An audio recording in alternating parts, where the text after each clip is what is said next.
Salut, on se retrouve aujourd'hui pour un nouveau tuto sur Rust. On va voir ensemble les variables. Pour ça, on va utiliser Rustlings.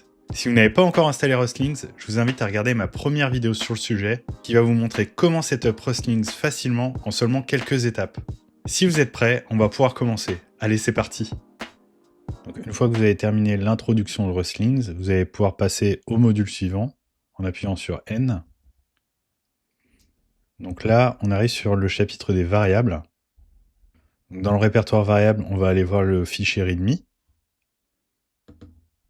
Donc on nous explique que dans le langage Rust, les variables sont par défaut immutables, c'est-à-dire qu'on ne peut pas modifier leur valeur, mais on peut quand même les rendre mutables avec le mot-clé mute. Donc dans le compilateur, on nous dit qu'il y a un problème sur le fichier variable1, donc on va aller le voir. Ce fichier il est composé d'une fonction main, donc c'est le point d'entrée du programme. On nous indique ensuite qu'il manque un mot-clé sur la ligne 3, et ensuite on veut afficher la valeur de la variable x. Donc là le compilateur il nous dit que le mot-clé c'est let. Donc let en Rust c'est ce qui va nous permettre de déclarer une variable, donc comme var pour d'autres langages. Maintenant si on sauvegarde le fichier, on a réussi à passer l'exercice, donc x a la valeur 5, et c'est bien la valeur qu'on lui a affectée, ligne 3. Maintenant, on peut passer à l'exercice suivant. Donc là, dans variable 2, on nous dit qu'il faut modifier la ligne 3 pour pouvoir résoudre les problèmes de compilation. Donc ensuite, ligne 5, on vérifie la valeur de x, et si elle est égale à 10, on affiche x is 10, et si elle est différente de 10, on affiche x is not 10. Donc le compilateur, il nous dit qu'il y a une erreur à la ligne 3, et qu'à la ligne 5, il faut qu'on connaisse le type.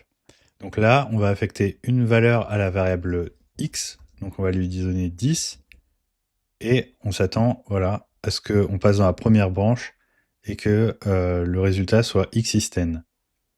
Donc maintenant, on peut passer à l'exercice suivant. C'est dans variable 3.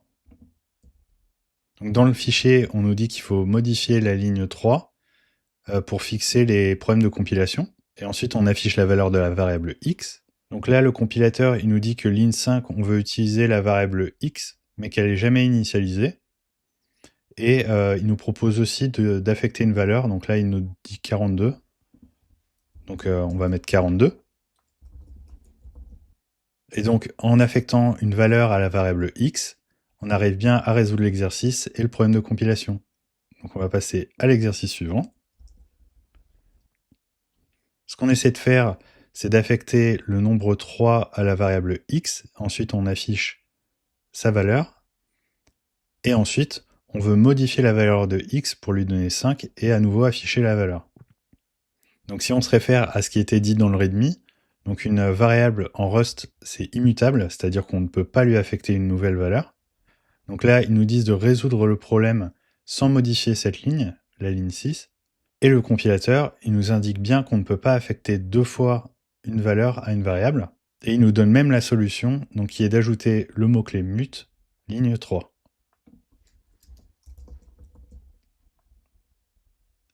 Et voilà, on a réussi l'exercice. Donc ligne 4, on a bien la valeur de x qui est à 3. Ensuite, on modifie sa valeur pour lui donner 5. Et on a bien donc le nombre 5. On va pouvoir passer à l'exercice suivant. Donc là, c'est dans le fichier variable 5. Ici, ce qu'on essaie de faire, c'est ligne 2. On a déclaré une variable number avec une chaîne de caractères. Ils nous disent de ne pas changer cette ligne.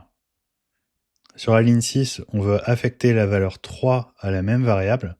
Là, le compilateur affiche une erreur sur la ligne 6. Donc c'est là où on affecte la valeur 3 à number. Et il nous dit qu'il s'attendait à avoir un type str et que finalement, on lui affecte un entier. Ligne 7, il nous dit que c'est impossible d'additionner un entier avec un type str. Donc là, ça nous amène sur un nouveau concept en Rust qui s'appelle le shadowing.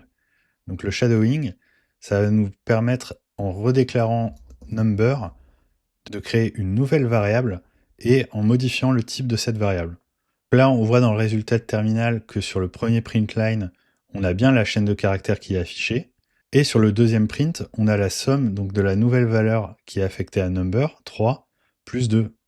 On va donc passer à l'exercice suivant. Maintenant, variable 6. Donc là, on aborde un nouveau concept qui est les constantes dans Rust. Donc à la différence des variables, les constantes en Rust, elles sont toujours immutables. Et l'autre chose à savoir, c'est qu'il faut toujours annoter du type lorsqu'on déclare une constante. Donc là, le compilateur nous propose de rajouter le type i32, donc qui est entier signé. Donc on va le rajouter, i32. Et aussi, chose à savoir avec Rustling, donc si vous voulez avoir plus d'informations, ou si jamais vous êtes bloqué et que vous voulez avoir des indices, vous pouvez appuyer sur H, et donc ils vont vous expliquer un petit peu plus en détail chaque concept pour vous aider à réaliser l'exercice. Donc là, on va sauvegarder le fichier. Et voilà, donc on a bien le number qui est à 3. Donc ça y est, on a réussi les 6 exercices du module variable.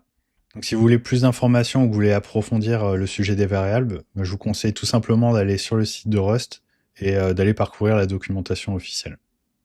Merci d'avoir suivi ce tuto. Si vous avez aimé cette vidéo, pensez à mettre un pouce bleu et à vous abonner pour ne pas rater les prochains contenus sur Rust. Si vous avez la moindre question, n'hésitez pas à la poser en commentaire et j'y répondrai. Merci et à bientôt!